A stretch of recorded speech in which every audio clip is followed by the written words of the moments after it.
noloshu waa imtixaan.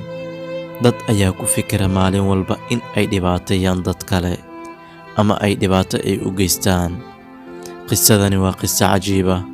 Haddii aad nasiib u yeelato ay ku soo gaarto walaal, sii sheer garay oo la wadaag asxaabtaada kale si ay ugu noqoto mid ay ku cibro qaataan.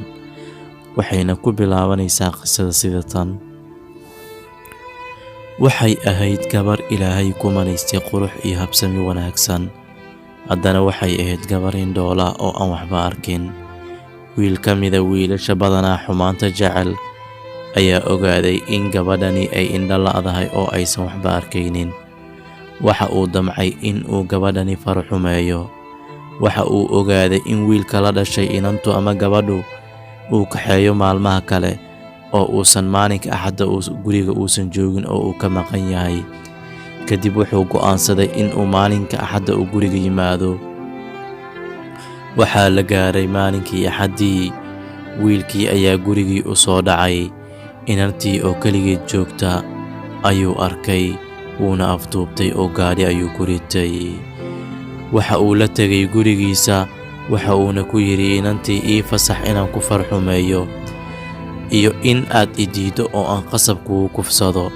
Gabadhii yareed waa ay oyday. Waxaana ay ku tidhi, walaal Ilaahay ka baq oo iska kaydaa. Maya, maya, maya ayuu ku jawaabay. Waxay ku tidhi, waayahee hal codsi baan wataa.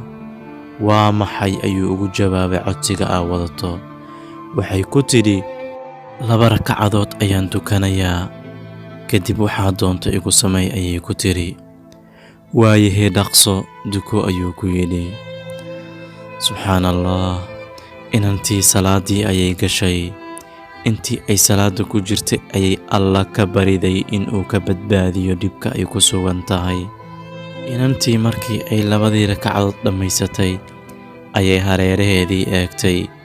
Waxay islahayd askar iyo cid buu Alle kuu soo diri, laakiinse may dhicin. Ninkii halkii ayuu ka qaylinayaa. Maxaa kuugu dhacay ayay ku tidhi. Wuxuu yidhi, waxba ma arkayo. Miskiinkii arigiisii ayuu ugu awood sheegtay. Allana araggii wuu ka qaaday. Allahu Akbar. Maxaad maalin walba ama maxaynu maalin walba u samaynaa ama ugu awood sheeganaa gabdhaheena Soomaaliyeed ama qof walba oo aan ka awood badannahay oo aan awooddeena iyo xooggeena aan u tusnaa oo aan ugu dhibaataynaa? Fadlan walaal, muuqaalkani haddii uu ku soo gaaro nasiib aad u yeelato, waxaan kaa codsanayaa in aad sheer garayso si ay ugu noqoto dadka kale mid ay ku cibro qaataan. waana ku mahadsantahay daawashada.